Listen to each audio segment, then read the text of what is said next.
뭐 쉬는 시간에 조금 전에 배웠던 거를 뭐 복습하고 계셨겠죠? 그렇죠. 예. 뭐 그렇죠. 아, 그런데 우리가 이제 중간쯤 가다가 한번 점검을 한번 해볼 거라고요. 예? 아니요. 이 문제 쭉 풀다가 어느 순간이 되면 확인을 해봐야 되잖아요. 정리를 하고 계신 건지. 그죠? 그래서 이 날짜는 고지하지 않고요. 모이셨을 때, 모이셨을 때 한번, 그래. 자, 10번에 보시면 부동산 특성에 관한 설명으로 옳지 않은 거 물어봤어요. 그죠? 예. 예, 거기 보시게 되면 5번에 용도의 다양성으로 인해서 토지이용 결정 과정에서 용도가 경합할 때 있죠. 그때는 최이호 이용할 수 있는 방안이 있죠. 예, 이거를 도출해서 이제 실행을 하게 되겠죠. 그래서 이제 그게 여러분들이 왜 토지를 우리가 그 지역지구제 시행할 때 보게 되면 개발과 보전의 논리가 충돌될 수가 있죠. 예, 그때 그거를 조정하기 위한 제도가 뭐라고 그랬어요? 예, 토지 적성 평가 제도 같이 그게 보전을 하는 게 최이호 이용을 하는 건지 개발을 하는 게 나은 건지 예, 그런 식의 판단을 항상 할 수밖에 없는 거예요. 자, 그랬을 때 거기 보시면 그 3번에 영속성으로 인해서 토지는 감가상각에서 배제되는 자산이라고 그랬죠. 이때 이 감가상각은 물리적 감가상각을 얘기하는 거예요. 근데 1번 지문에 봤더니 부동성으로 인해서 부동산 활동을 국지화시키고 임장 활동을 배제한다고 그랬죠. 그래서 이게 틀린 거죠. 임장 활동을 필요로 하는 것이지 배제한다 그러면 틀리죠. 그러니까 이런 것들이 1번 지문으로 들어와서 어디까지 보고 끊으면 임장 활동까지만 보고 끊으면 답을 못 찾는 거예요. 그렇죠? 그러니까 끝까지 가서 확인을 해줘야 되는 거예요. 그러니까 출제자들은 내용을 어렵게 줘서 틀리게 하는 것보다는 시간을 뺏거나 착각을 유도하는 거예요. 그래서 1번 지문을 읽으실 때는 특히 예, 유념해서 잘 보셔야 돼요. 그리고 이제 거기 11번에 보시면 토지의 자연적 특성으로 해서 발생되는 부동산 활동과 현상에 관한 설명으로 틀린 걸 물어봤을 때 1번이 부증성이고 2번이 개별성, 3번이 부동성, 4번이 영속성, 5번이 부증성이죠. 부증성이 2개 들어왔죠. 예, 그러면 둘 중에 하나가 답이 될 가능성이 있어요. 2개가 들어왔을 때 뭘 그럴 때 여기는 리액션이 아주 강하군요. 다른 것보다도. 예, 그래서 거기 보시면은 5번에 토지의 부증성으로 인해 이용 전환을 통한 토지의 용도적 공급을 더 이상 늘릴 수 없다고 그랬죠. 부증성으로 인해서 아까 말씀드렸지만 이걸 늘릴 수 없는 거예요. 물리적 공급을. 용도적 공급은 가능해요. 뭐가 있어서? 용도의 다양성이 있어서. 그래서 이게 묶어서 간단하게 문제로 나올 수 있어요. 자, 물리적 공급을 제한하는 이 원인이 되는 특성과 그죠? 용도적 공급을 가능하게 만들어주는 특성이 있죠. 그게 올바르게 묶인 게 뭐냐? 이렇게 해서 언급이 될 수가 있죠. 그래서 부증성과 뭐 용도의 다양성 이렇게 묶어서 나올 수도 있는 거예요. 무슨 말인지 하시겠나요? 그리고 여기 4번에 보면 토지의 영속성은 미래 수익을 가정하고 가치를 평가하는 직접환원법의 적용을 가능하게 한다고 그러죠. 이게 직접환원법이라는 표현을 잘 안 쓰는데 그 직접환원법이라고 여러분들이 어디서 배우신 거냐면 수익 방식 할 때 기억하시나요?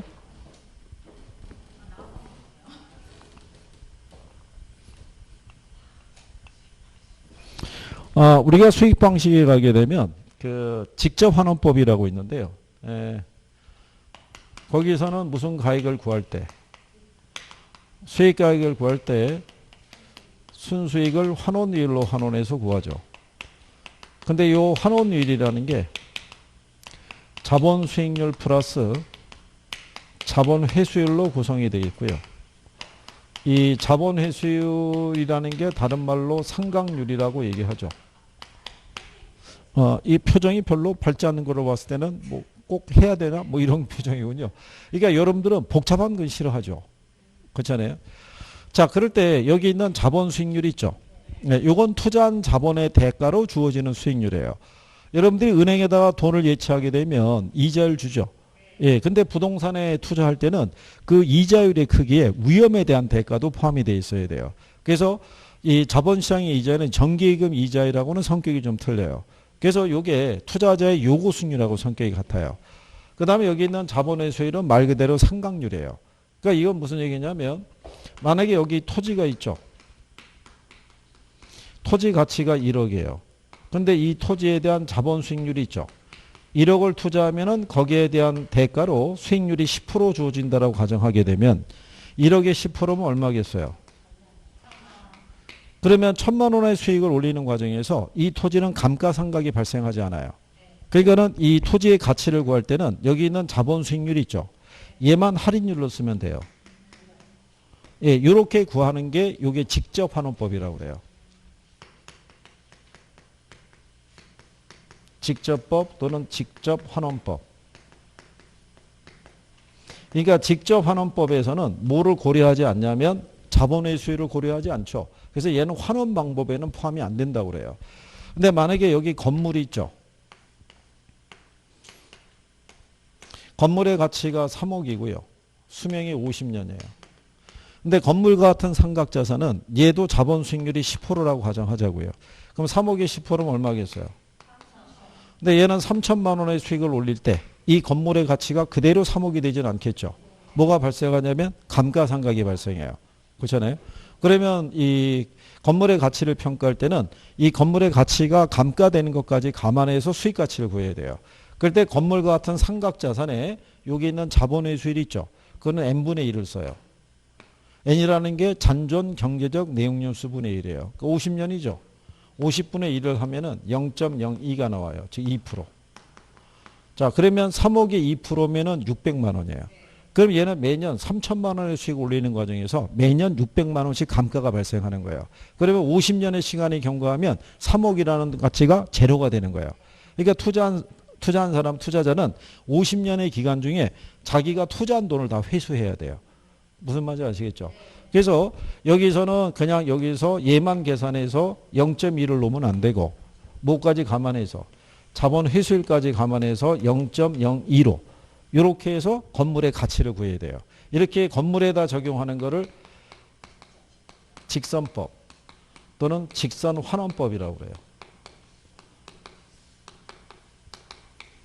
그래서 토지 가치 감가상각이 발생하지 않는 애는 무슨 법을? 직접법을. 건물과 같이 이렇게 감가상각이 발생하는 애들은 직선환원법. 이것 말고도 연금법이라든가 또는 호스콜드법 이런 게 있어요. 상환기금법. 네. 거기까지는 인용한다. 여기는 여러분 시험상에서 딱 한 번 나온 거예요. 30회까지 오는 동안에. 네.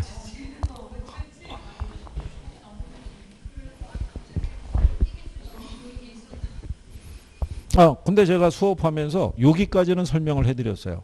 여기까지는. 예, 그 이상에 대한 거는 조금 더 이해를 필요로 하기 때문에 부분적으로는 설명을 해드렸지만 이 안에서 뭐는 설명해 드렸냐면 상환기금법은 배우신 거예요.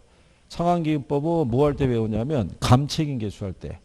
감책인계수의 논리가 나중에 원가법에서 이 감가상각 방법 있죠. 거기 가면은 뭐가 있었냐면 거기도 역시 상환기금법이라고 있어요. 같은 거예요. 맥락이. 그게. 그래서 이제 그럼 이거 왜 선생님이 끄집어내서 설명했겠어요?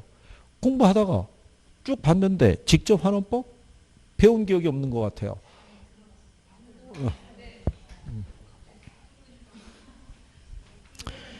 자. 그러니까 일단은 여기까지 이런 정도다라는 것만 해주셔도 돼요. 그죠? 그러니까 이게 정확하게 되느냐가 관건이에요. 이거를. 그 다음에 이제 12번에 보시면요. A 아파트와 인근 지역에 그 공원이 새롭게 조성이 되고요. 대형마트가 들어서서 A 아파트의 가격이 상승했다면 이러한 현상은 부동산의 자연적 인문적 특성 중에서 어떤 특성에 의한 것이냐 이렇게 물어봤잖아요. 이게 부동성하고 위치의 가변성이라고요. 제가 이제 여러분들에게 이쪽에 강의를 해드릴 때 이렇게 묶어드린 거 기억하시는지 모르겠는데 여기에 있는 부동성이 있죠. 얘는 지리적 위치가 고정돼 있잖아요. 이거를 완화시키기 위해서 나온 게 우리가 위치의 가변성. 거기에 아파트에 원래 있는 위치는 변함이 없는 거예요. 주변 환경이 달라져서 경제적 위치나 이게 변했다는 얘기고 부증성으로 인한 제약 조건을 완화시키기 위해서 나오는 게 뭐라고 그랬어요? 그게 용도의 다양성이라고요. 그래서 얘가 기출에서 이렇게 나온 거예요. 두 개를 묶어서. 그럼 한번 얘들도 묶어서 나올 수도 있는 거예요. 그러니까 얘는 무슨 공급이 차단이 되는 거예요? 그렇죠. 물리적 공급이 차단이 되거나 토지의 공급을 완전 비탄력적으로 만들어주고, 여기에는 용도의 다양성으로 인해서 무슨 공급이 가능하냐면 경제적 공급이 있죠. 또는 용도적 공급이라고 그래요. 이렇게 묶어서 물어볼 수도 있는 거죠. 그때는 부증성하고 뭐하고 용도의 다양성을 묶어서 그렇게 기억하시는 것도 방법이죠. 그래서 이제 13번에 보시게 되면은요. 최이호 이용의 판단 근거가 되고요. 최고의 효율성을 발휘하게 돼서 경제적 가치를 우리가 증대시키고 토지 이용의 이행과 전환을 가능하게 한다고 그러죠. 그 이행과 전환이라는 게 결국 뭐냐면 후보지 이행제예요. 그러니까는 용도 변경을 통해서 우리가 우리에게 공급에 늘리는 증가라는 효과를 가져다 줄 수 있는 거. 그게 이제 용도의 다양성을 얘기를 하죠. 그래서 만약에 인문 특성에서 활용을 한다 그러면 아직 인문 특성에서 답을 유도하는 그런 경우가 없어요. 근데 인문 특성에서 답을 혹시 유도하면 용도의 다양성이 일단 제일 확률이 높다라는 거. 인문 특성에서는 가장 대표적인 거니까요. 그죠? 그래서 그런 내용을 정리하신 경우죠. 자, 그 다음에 이제 뒤로 넘어가셔가지고, 문제 15번을 한번 가보시게 되면, 부동산 특성에 대한 설명 중에서 옳은 거를 물어봤어요. 그죠? 자, 1번 지문에 보면, 부동산은 어느 지역의 수요가 급증했다고 하더라도 다른 지역처럼 그 지역으로 이동할 수가 없다는 거죠. 이거는 부동성에 기인하겠죠.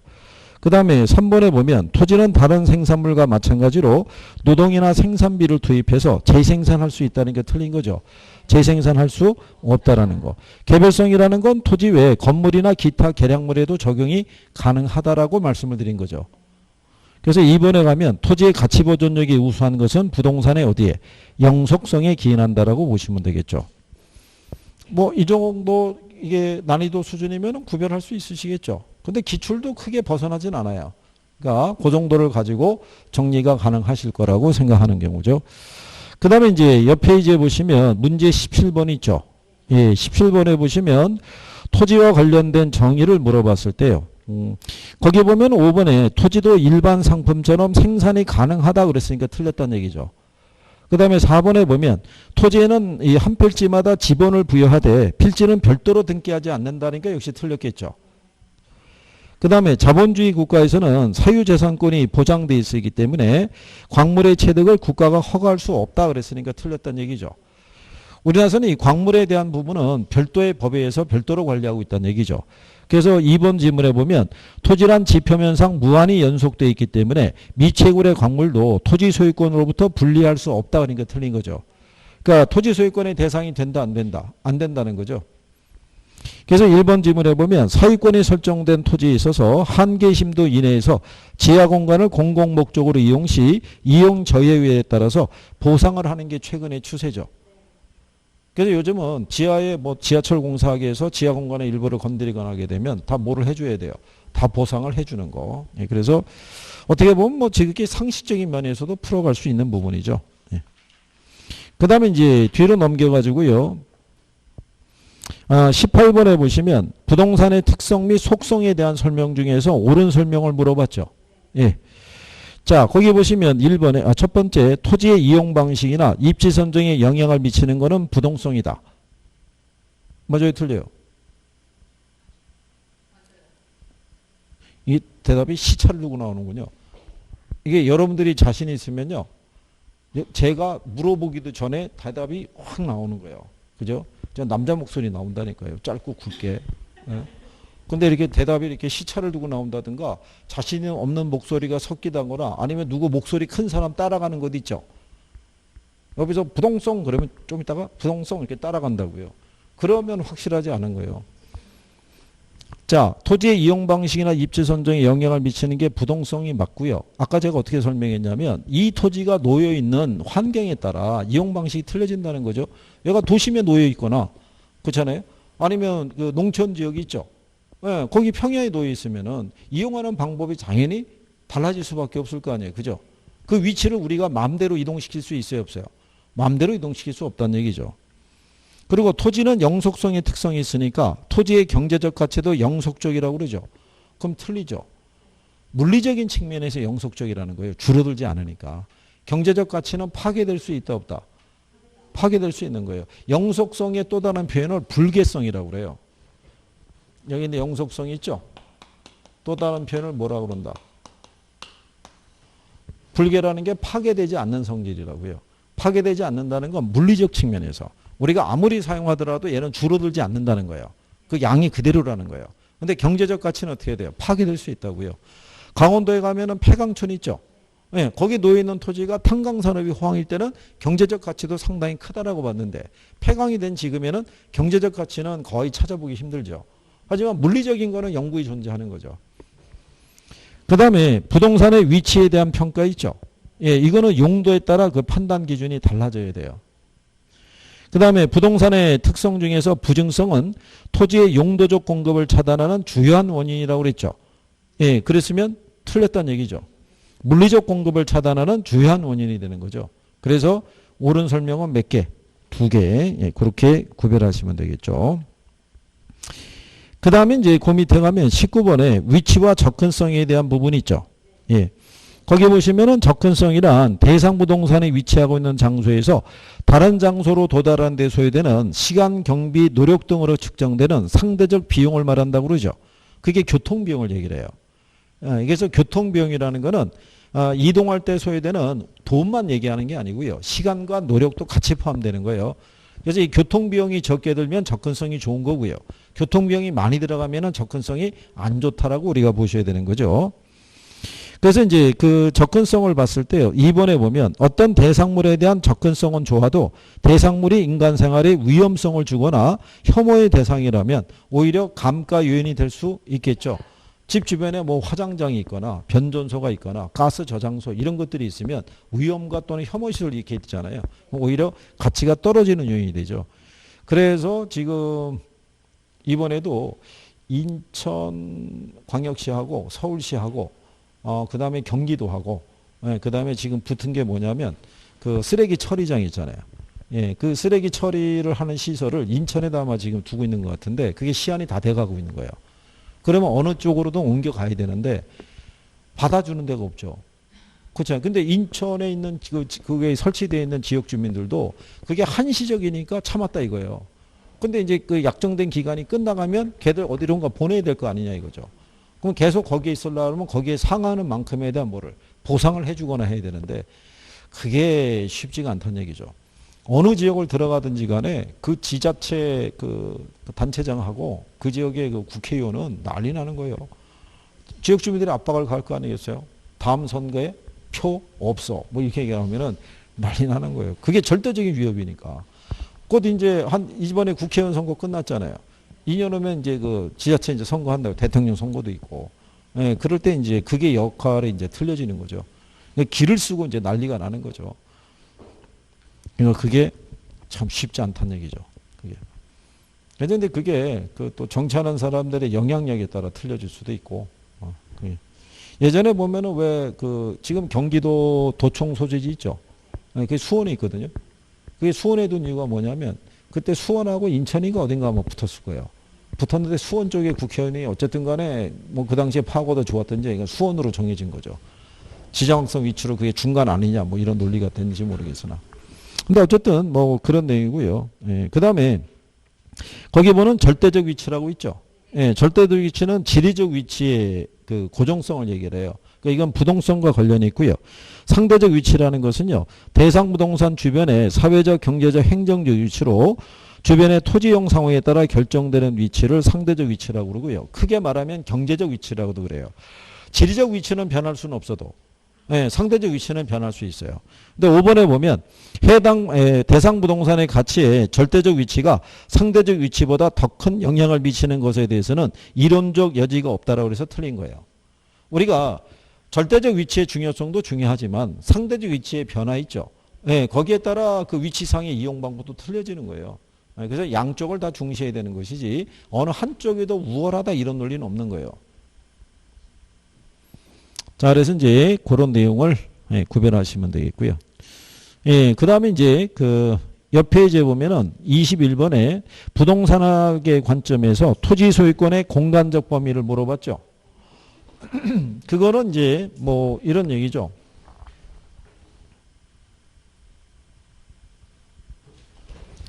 이게 이제 그 부동산의 법적인 이제 성격이 있는데요. 그 중에 이제 첫 번째가 토지 소유권의 범위예요. 범위를 보면은 얘가 공간적 범위가 있고요. 이게 내용적 범위가 있어요. 그래서 이제 공간적 범위에 따라 구별하는 게 지표권, 그 다음에 지하권, 그 다음에 이제 공중권. 내용적 범위에 따라 구별하는 게 점유권, 그 다음에 사용권, 그 다음에 처분권. 뭐 이런 식으로 우리가 돼 있어요. 이런 식으로. 그래서 여기 있는 요 법적이라는 게 우리나라 민법이 아니라 이게 영미법 기준하는 거예요. 그러니까 우리나라 민법상에서 보면요. 토지 소유권이 있죠. 소유권이 사용, 수익, 처분할 수 있는 권리가 있잖아요. 근데 미국 애들은 이 수익권이라는 거는 사용권 안에 포함되어 있다고 보는 거예요. 사용을 통해서 수익이 발생한다 이런 얘기죠. 그러니까 걔네는 점유권, 사용권, 처분권 그래요. 그래서 걔네가 중시하는 게 점유권이에요. 그 걔네가 점유권 행사하는 대표적인 표현이 내 집에서 꺼지라는 거예요. 그게 미리 보면 나오죠. 내 땅에서 꺼져라, 내 방에서 꺼 나가라 뭐 이런 것 있잖아요. 그래서 미국 애들이 정한 그 죄 중에서 제일 중한 죄 중에 하나가 무단 주거 침입죄예요. 예, 그래서 우리나라도 요즘 그게 강화되고 있는 거예요. 무단 주거 침입죄 있죠. 예. 그게 그 기사인가에서 잠깐 봤는데 부부가 이렇게 별거 중이었는데 예, 이게 소유는 남편 소유고 근데 부인이 아마 누구 또 다른 사람을 만났나 봐요. 근데 이 사람이 이 집에 들어온 모양이에요.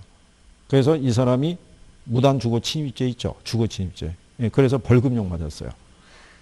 그게. 그러니까 우리나라도 이제 그게 강화되고 있다고 보셔야겠죠. 근데 여기 문제가 토지 소유권의 무슨 범위 물어봤어요. 제목이 공간적 범위죠. 그럼 이거 물어본다는 거예요. 지표권, 지하권, 공중권에 대해서. 그죠? 그래서 거기 보시면 1번이 지표권 나오죠. 예, 2번이 공중권 나오죠. 예, 그 다음에 4번이 지하권 나오잖아요. 그죠? 그거 물어보는 거죠. 그리고 국가가 사유지 지하의 일부를 사용하기 위해서 구분 지상권을 설정할 수 있죠.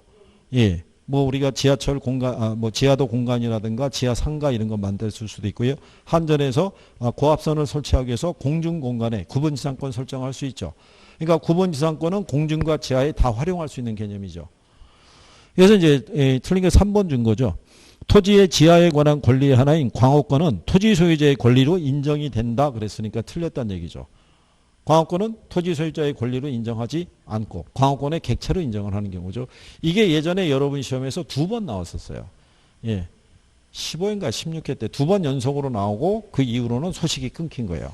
그러니까 여기서 만약에 그 이후로는 이제 공간 개념을 물어봤을 때 개발권 양도제도 뭐 이런 것도 있죠. 공중공간 활용 방안 뭐 이런 것들을 물어본 거예요. 그래도 여전히 선생들이 만약에 공간 개념을 물어볼 때 빼놓지 않고 물어보는 게 지하권이에요. 미채굴 광물에 대해서는 토지 소유자의 권리가 인정이 된다 안 된다 이제 그거 얘기하는 거죠. 무슨 말인지 이해하시겠죠? 예, 그래서 이제 뒤로 넘어가서 보시게 되면 공간으로서의 부동산에 대한 설명 중에서 옳지 않은 걸 물어봤을 때 거기 5번에 보면 지하 공간의 이용이 증대되고요. 초고층 건물이 늘어남에 따라 토지 소유권의 구체적 범위 해석에 대해서는 법원의 판단에 의존하기도 한다고 그러죠. 그럼 왜 그러냐면 공간에 미치는 소유권의 범위 있죠. 우리나라 민법상에서는 정당한 이익이 존재하는 상하에 미친다고 해놨어요. 근데 그게 되게 추상적이죠. 어디까지냐 이거죠. 그렇잖아요. 그래서 이게 분쟁이 발생해요. 일조권 침해나 이런 등으로. 그러면 개인 간에는 조정하기 어렵죠. 그럼 이제 법원으로 갈 수밖에 없다라는 거예요.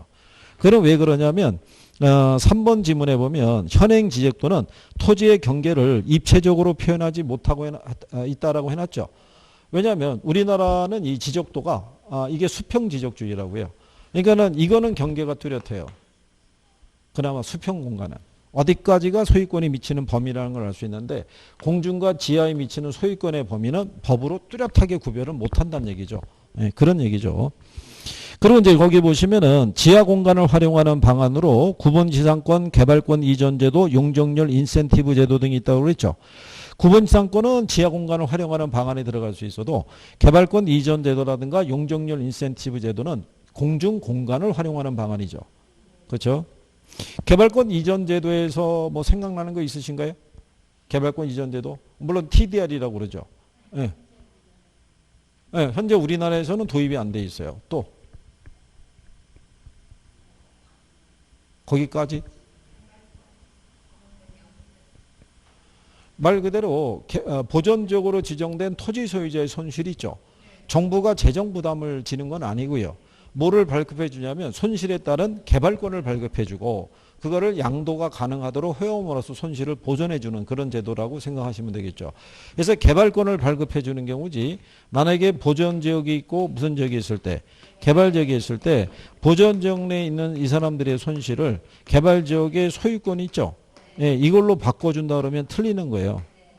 예, 이게 시험에 나온 거예요. 두 개가. 현재 우리나라에서 시행되고 있지 않는 거 뭐냐? 그러면 개발권 이전제도 나와야 되고요. 소유권 부여를 통해서 손실을 보상해 준다면 틀리다는 얘기죠. 그렇죠?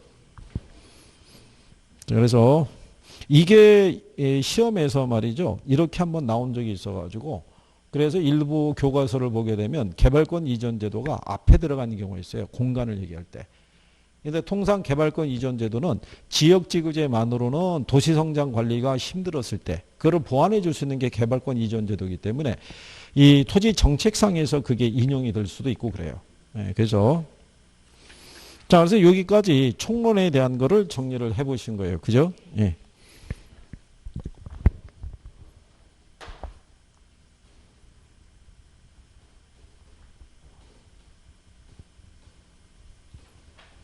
자, 그 다음에는 이제 여러분들이 좋아하는 단원 중에 하나인 부동산 이제 경제론에 대해서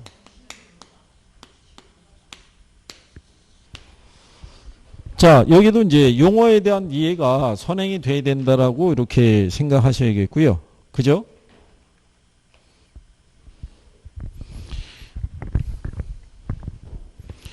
자, 그러면 이제 여러분들이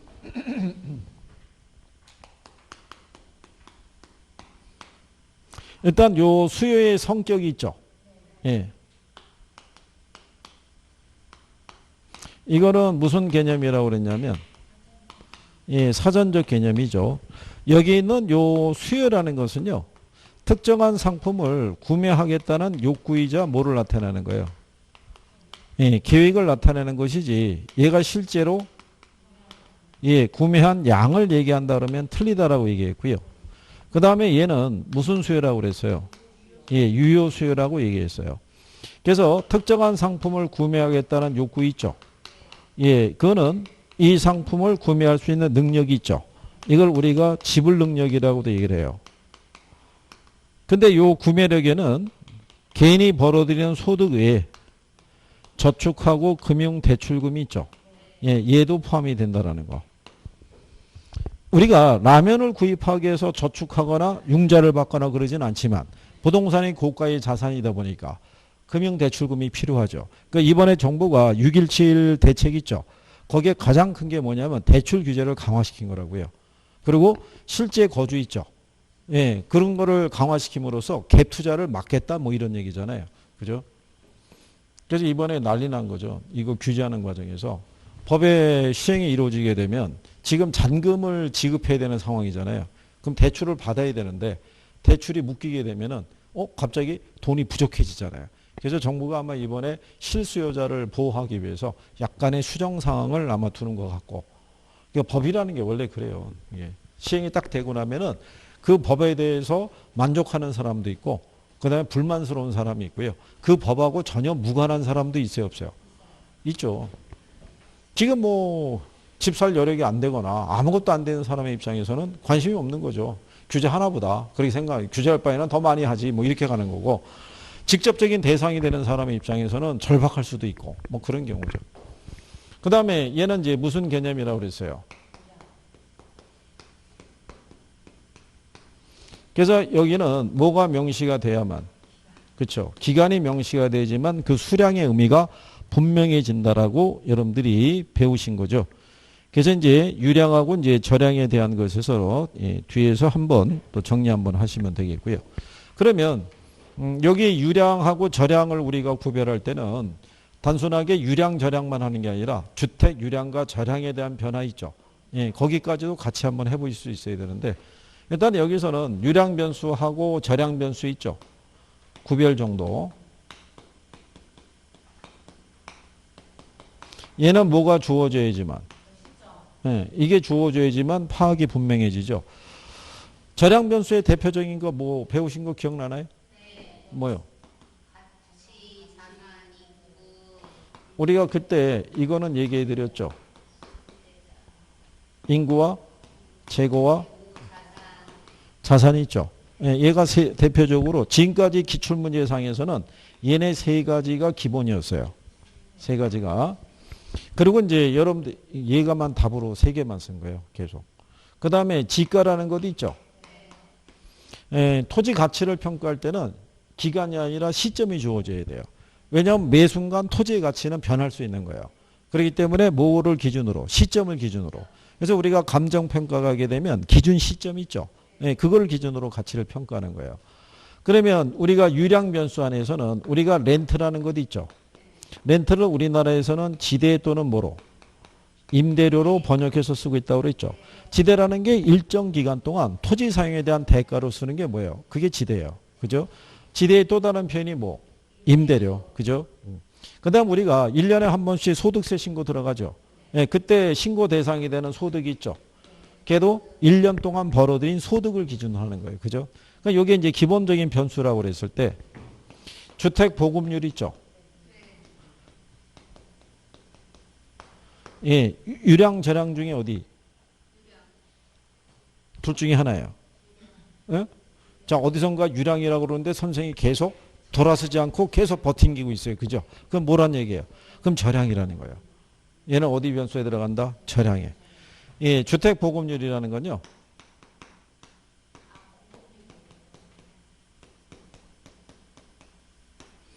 가구수 대비 이 주택수의 크기를 갖고 보급률을 측정하는 거예요.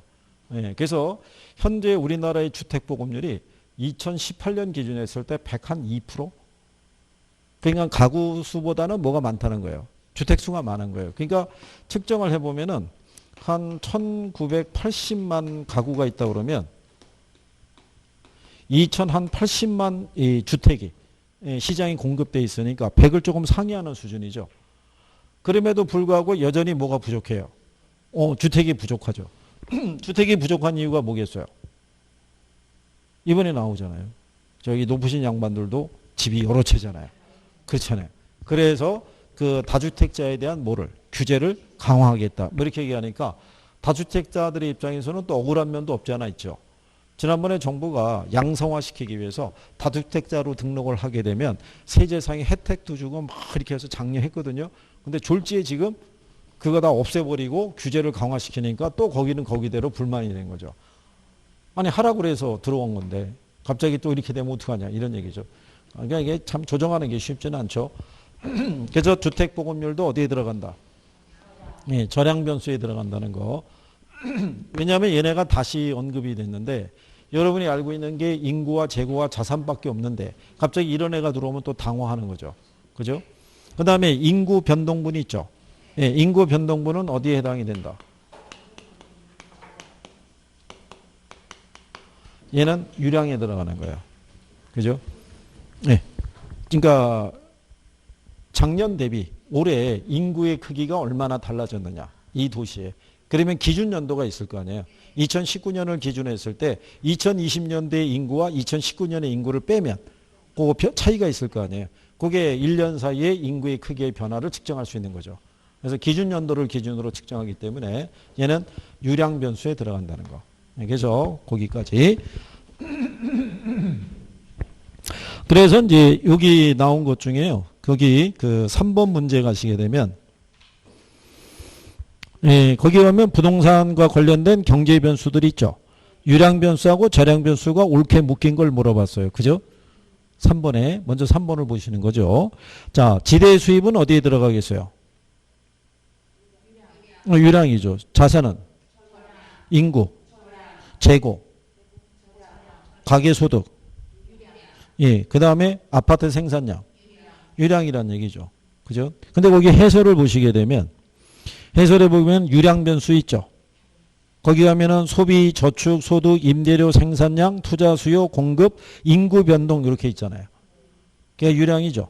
근데 그 밑에 저량 변수를 가게 되면 거기 하면은 인구, 그 다음에 주택 보급률 이렇게 들어가 있잖아요. 그럼 선생님이 왜 이거를 굳이 끄집어내서 설명을 하겠어요? 안 물어볼 테니까. 그죠? 거기 쭉 읽으면서 답만 확인하고 넘어가면은 그래서 여기다가 추가로 구별해 드린 거예요.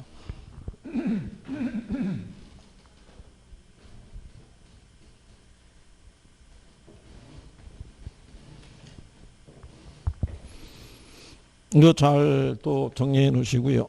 나중에 또 확인 한번 해볼 테니까. 그죠? 자, 그 다음에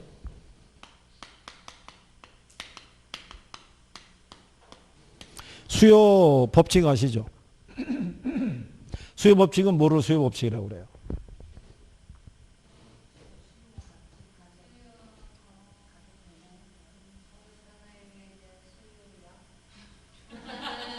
지금도 순간적으로 선생님이 울컥할 뻔했어요. 그죠? 자, 아니 이게 모시고 옥상으로 가야 되나 뭐 지금 그런 생각한 거죠. 순간적으로. 이 수요 법칙이라는 건요. 다른 조건이 일정할 때 있죠.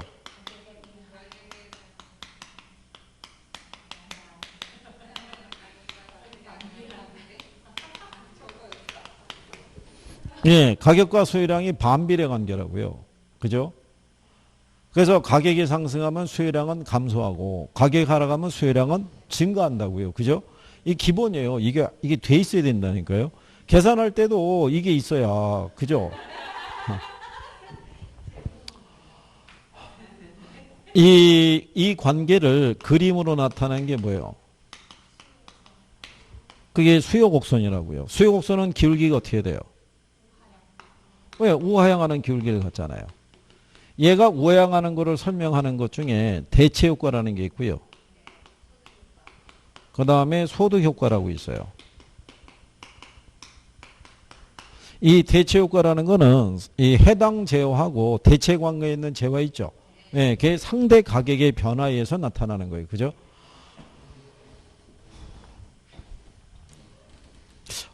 아무리 봐도 뭔가 많이 수상하다는 얘기죠. 이게 얼굴 표정하고 정리가 되신 거하고는 좀 틀리다.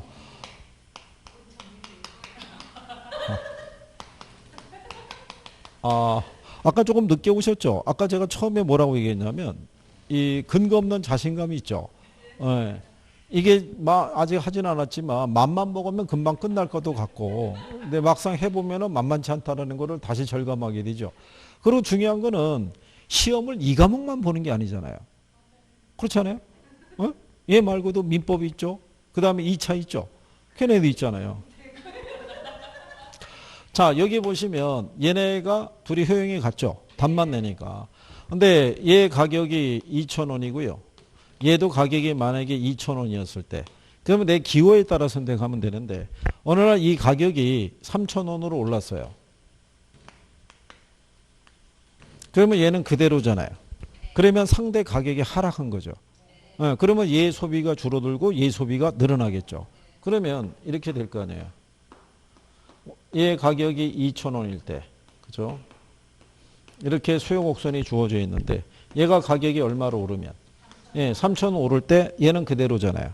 그러니까는 얘에 대한 소비가 어떻게 돼요? 줄어들고 얘 소비가 거꾸로 늘어나겠죠. 근데 반대로 이 가격이 1,000원이 될 수 있잖아요.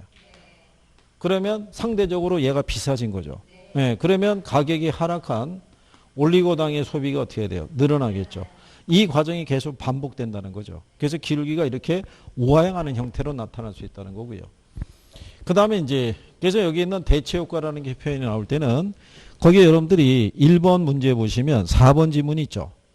4번 지문에 보면 임대료가 상승하게 되면 소득 효과에 의해서 다른 재화의 소비량이 상대적으로 증가한다고 그러죠. 예, 그래서 걔가 틀렸다는 거예요. 그건 소득 효과가 아니라 대체 효과라는 거예요. 그러면 여러분들이 보는 이 소득 효과 있죠. 소득 효과, 소득이라는 거는 명목 소득이라는 게 있고요. 그 다음에 실질 소득이라는 게 있어요. 그러니까 명목 소득이라는 건 화폐 소득을 얘기를 해요. 자, 예를 들어서 A라는 사람이 100만 원을 벌어요. 그러면 이게 이 사람의 무슨 소득? 명목 소득이고요. 이 실질 소득이라는 거는 여기 있는 화폐 소득이 있죠. 예, 이거를 그 상품의 가격으로 나눠서 측정하는 게 실질 소득이에요. 그러면 가령 예를 들어서 시장에서 쌀 한 가마의 가격이 있죠. 얘가 10만 원이에요. 그러면 내가 벌어들이는 소득이 100만 원이잖아요. 한 가마의 가격이 10만 원이죠. 그럼 내가 벌어들인 소득으로 쌀 몇 가마를? 예, 이게 실질 소득의 크기를 나타내는 거예요. 근데 만약에 정부가 보조금을 지급해 주죠. 이번에 재난지원금식으로. 그래서 정부가 만약에 100만 원을 보조해 줬어요. 그러면 내 명목 소득은 그대로지만 실질 소득이 늘어나는 것은 200이 되잖아요. 10만 원이고. 그러면 20가마를 살 수 있죠. 그러니까 명목 소득은 그대로지만 무슨 소득? 실질 소득이 증가하니까 소비가 늘어나는 거예요. 무슨 말인지 이해하시겠나요? 근데 만약에 물가 상승이 있죠. 인플레 등이 심하게 되면은 실질 소득이 줄어들어요. 명목 소득은 그대로지만. 가령 예를 들어서 쌀 한 가마의 가격이 20만 원이 된 거예요. 그러면 내가 벌어들인 소득이 100이잖아요. 근데 20만 원이면 5가마가 못 사는 거예요. 그래서 인플레가 발생하게 되면 소비자들의 실질 구매력이 떨어져요. 예, 그러니까 월급 받아도 삶이 더 팍팍해지는 거예요. 무슨 말인지 이해하시겠죠? 예, 그래서 이 소득 효과에서 그러면 이런 거잖아요. 월급은 그대로인데 이 가격이 상승하게 되면 실질 소득이 줄어들잖아요. 그러니까 소비가 줄어드는 거고 그 가격이 하락하게 되면 실질 소득이 늘어난 효과를 가져오잖아요. 그래서 소비가 늘어난다라고 얘기해 주는 거예요. 그래서 이제 우양하는 것은 대체 효과하고 무슨 효과? 소득 효과로 우리가 이제 확인할 수 있더라. 근데 이게 여러 번 시험에서는요, 딱 한 번 나왔어요. 똑같이 대체 효과인데 무슨 효과로? 소득 효과로. 그죠? 예. 그리고 여기 1번에 2번에 보면 수요곡선은 우상향하는 모양을 나타낸다는 게 틀렸다는 얘기죠. 예. 그리고 맞는 거는 1번이 되겠죠. 수요곡선이란 단위당 임대료와 수요량과의 관계를 나타내는 것이라는 거죠. 그러니까 가격이 상승하면 수요량은 어떻게 돼요? 줄어들고 가격이 하락하면 수요량은 어떻게 돼요? 증가하는. 그 관계가 어디서 나타나는 거예요? 이 곡선에서. 그래서 얘는 여기 가격 또는 임대료하고 뭐하고? 수요량과의 관계를 나타내죠. 그래서 다른 모든 것은 일정할 때 오로지 뭐만 변하는 거예요? 임대료만. 그러면 임대료가 상승하면 수요량은 줄어들고요. 임대료가 하락하면 수요량은 어떻게 돼요? 늘어나겠죠. 그 관계가 이 하나의 곡선에서 나타나는 게 수요곡선이라는 얘기죠.